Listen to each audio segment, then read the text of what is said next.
Hi, I'm Tim Roberts. This is the first video on Groove 1, and what we're really going to be talking about this thing is finding parts to play. Not being a singer-songwriter type, whether your instrument is guitar or piano or, geez, bass or drums for that matter. You're not on your own anymore. You're in an ensemble. You're in a band. You're in a group, an ensemble. And everybody has their own parts to play. The idea is going to be that this tune fits together like a mosaic, not just a bunch of things pounding or strumming or just driving on through.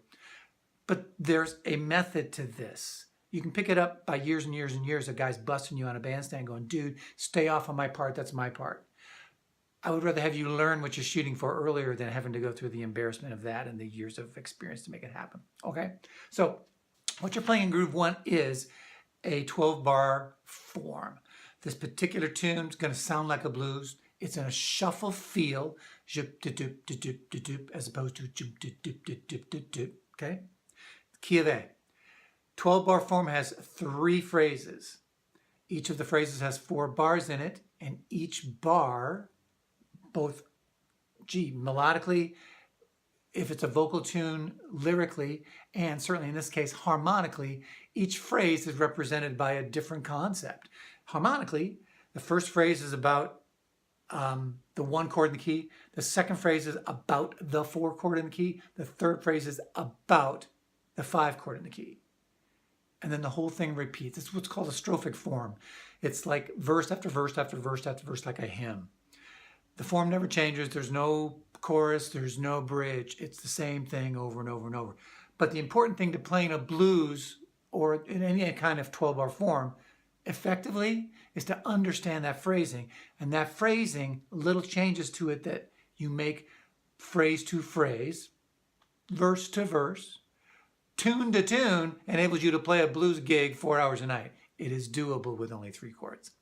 So let me play this again, make sure we understand what we're talking about here form-wise. A little count off at the front end, an intro. First phrase is about the 1 chord. Now there's a lot of other stuff going on than just chords, and we'll break this down in a second. Second phrase, it's about the 4 chord, the 4th chord in the key. The third phrase here is about the 5th chord in the key, E. So one more time, let's talk about that and think a little. Here's the first phrase again, 1 chord. Now the melody's out of the way and the background vocals are out of the way. Here's the 4 chord on phrase 2. Things are similar, but they're different. Here's the 5 chord on the 3rd phrase. Similar and different is the thing we're always trying to balance. One more time. 1 chord. If you're already noticing on each reiteration or each strophe or each new verse, each guy in the rhythm section, piano, guitar, bass, does something a little bit differently so that it doesn't sound the same all the time. When the vocals and the background vocals, which are kind of like horn punches, come in, everybody simplifies. They get out of the way of the melody part. Okay, this is the last time through, the 4th verse. So the 4th time through, we're going to play this ending section, this little signature, if you will, at the bottom of the tune to take it out.